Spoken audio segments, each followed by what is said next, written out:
What's up, nerds and nerdettes? Welcome back to another episode of The Pull. I'm your host. Sorry, that scared me. I'm this guy. So it turns out it's one of those weeks where I don't have to work on Thursday. So that means I'm recording this episode at 3 in the morning, and it also means it's a whiskey episode. We're gonna get comic book level drunk tonight. I don't actually know how drunk that is, but we're gonna find out together. Everything Image has been doing is so great, it's so weird when they miss, especially when they miss as hard as they did with The Empty.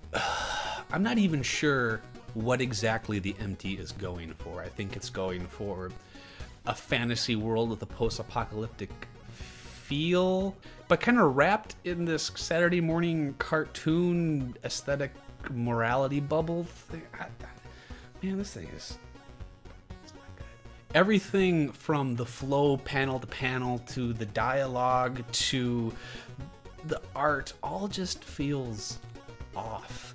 All the characters have this really unpleasant design to them. They all look like they're a combination of a half-melted department store mannequin and the Slender Man. The series sort of opens on this desert community. It's communicated to the reader that this didn't always used to be a desert. It used to be a fertile, beautiful, sustainable land. These weird, evil mucus membrane thorns started crawling across the land and made everything kind of ass. And we pick up with this hunter mummy emo chick that has a deer fox. What eventually happens is they find someone from a different village where everything is still fertile, who just so happens to be kicked out of her village through random malicious skullduggery. And then they go on a journey to save the world. Unfortunately, the outsider is overly sappy and just wants to help everyone, which isn't an actual real motivation for a character. It's a cartoon motivation. It's an overly simplified motivation. All of these characters are basically just walking single emotions. There's no depth. There's nothing to relate to or hold on to. I really don't like hating on books, but I like it less when people randomly buy books that aren't good, especially when there's so much good stuff out there. So go buy Invisible Republic again and skip The Empty. Have you guys ever just kept reading a comic book, gotten like 13 issues in and gone, wait a minute, why am I still reading this? That's kind of what happened to me with all new Ghost Rider. The Ghost Rider mythos has always been kind of lame and overly 90s-ish, so I was kind of excited for someone to come in and give it a new take, a little bit new play on things. There's a lot of interesting things with all new Ghost Rider initially. The Robbie Reyes character was always kind of interesting because... What was I talking about? The Robbie Reyes another one of these. Better now. Robbie Reyes character was always interesting because the character conflicted so drastically with his superhero persona. When he's a normal person, he's caring and loving and the only support system for his disabled brother. And then he goes into superhero mode where he is literally an on-fire sadist with a hole in his skull and a bad gimp suit. All the time going around and glocking dudes, but with chains instead of Glocks. But things never came together like they should. What all new Ghost Rider turned out to be was loosely connected series of fistfights with some moderately interesting character work here and there. There are some new creative teams coming in post-Secret War, and the foundation of the character is interesting enough that I would probably keep an eye on where this character is going. But as far as this run goes, it's nothing that needs to be read. Wytches? Witches? No, that would be a first age. Witches is true childhood nightmare come to life. The aesthetic is always very much that monster in a closet sort of feel. The thing that makes Witches, I think, different than other horror books is the depth of characters participating in the horror. The main character is a teenage girl named Sailor, and yeah, I guess Sailor's a name. I mean, hipsters have been naming their kids weird shit recently, like Apple and Moon and shit. Dude, there's nothing wrong with Randy, man. Just name your kid Randy. Randy, the official baby name of the Pull. Anyway, this Sailor character is so deep and complex. She is just the complete opposite of a hero. She is just riddled with anxiety, depression, self-doubt, self-loathing. The present-day action of this episode is sort of intercut with a flashback to her trying to explain what depression is like to her father. She describes it as being in a room or a closed-off space, and that kind of mirrors perfectly what's going on in this issue. In this issue, she is trapped in the witch's lair, or something called the cauldron. The mythos this series builds is super interesting because it's not like, oh, there's witches, you're like the one from Wizard of Oz that melts if you pee on her. These are 8 feet tall monsters that look like the Rake and have asymmetrical eyes and long teeth and hiss and click. If you read a book drawn by Jock, you know what to expect.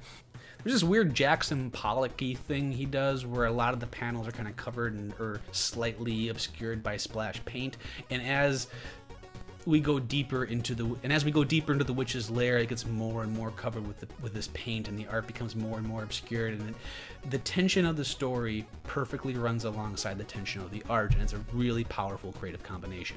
Okay, listen, I hate spoilers. I really hate spoilers. They are poison to the way we enjoy stories. They ruin pacing, plotting, they ruin the entire creative process. So I don't put them in the show.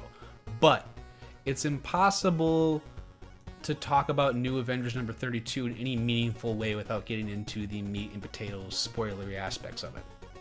So, right now, here's your spoiler warning. If you haven't read New Avengers number 32, go read it now, because I'm going to spoil the shit out of it. Okay? Well, if you're left, then spoilers. Everyone dies. Okay, so that's a joke people use a lot coming back from spoiler warnings, but it's true. Everyone in this issue dies.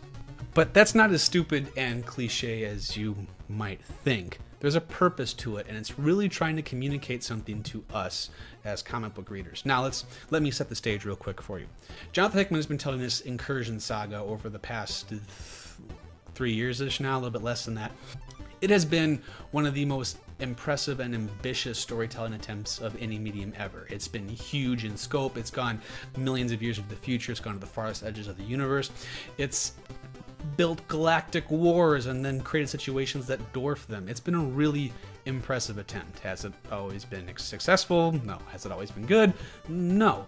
Now, having said that, we've had this huge run of Jonathan Hickman, but what does that mean? What does a run at all mean in comic books? It means nothing. Some guy's going to come in as soon as you're done and remove all the characters you made, want to create his own story, his own universe. He's going to retcon stuff he did that you didn't like, and he's going to move on. There's a duplicitous nature to satisfaction when it comes writing in comic books. One, there's limitless possibilities, what you can achieve, limitless possibilities, and the characters you can use for your stories and the places you can go.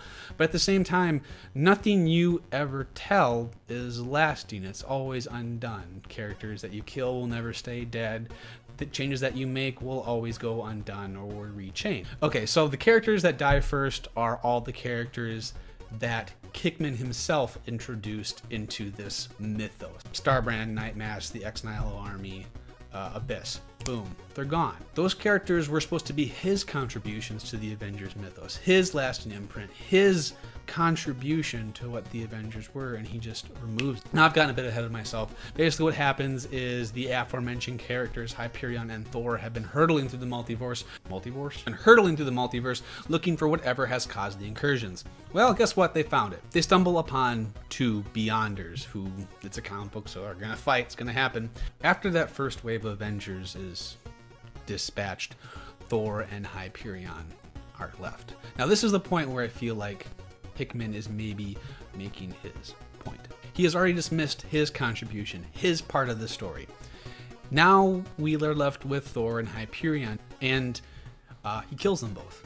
They die fighting against gods, raging against the impossible, much like Hickman is. Trying to change something that he knows he can't really change. Comic book death is a comic book death. It won't last forever. But, interesting thing, you haven't seen the male Thor in very much of the publicity for Secret War or post-Secret War stuff. It's all the femme Thor.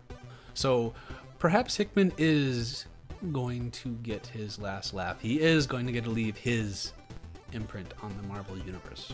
I really respect the way he's handled the Incursion Saga, and it hasn't been perfect, and it definitely hasn't been my favorite of his work. But it's been special. It's been ambitious. If you are part of the Marvel Universe, then you need to be part of this story. And you're going to read it, and you're going to get something different. But I hope this perspective and this interpretation of what Jonathan Hickman was saying was at least enough to get you to think about not only this book, but all the books and comic books in general. Because I make a lot of the fart and butt jokes and drink whiskey on this show, but I love comic books. And I love them because they make me think, and because they expand my mind, and because the stories they tell are so special. I want to communicate that and share that with the rest of you. That's going to do it for all the new books this week, but there's a couple things I want to cover before I go. One, I want to start letting you guys know what trade paperbacks are coming out that are worth reading and picking up. The first trades of both Low and Roche Limit are coming out. These are two books that are criminally underread. They're both worth picking up, and if you miss them issue to issue, now is the time to get caught up and figure out what everyone's talking about. And by everyone, I mean me, because I'm literally the only person talking about these books. And the other must get, and I'm not hyperbole, you need to own this. It's Big Hard Sex Criminals. It's a collection of the first 10 issues of Sex Criminals. Sex Criminals is my favorite book on the market right now. I gave it my book of the year last year in this video right here. If you're not reading Sex Criminals, you're missing out on some of the best stuff that our medium has to offer. You're failing at life and at comic books and possibly at sex, because if there's one thing Sex Criminals teaches you, it's sex and criminal stuff, like how to rob banks if you can freeze time. If you have any questions about the books I read this week, or books that I didn't read that you want to know about, if you want to know my opinion on anything on the industry, please let me know. If you leave a good comment, if you leave a good question, I'll mention it in next week's episode. Also, if there's any books you want me to read and talk about in the show, leave them in the comments below and I'll check them out. Or I won't. Comic books are expensive. I don't make much money.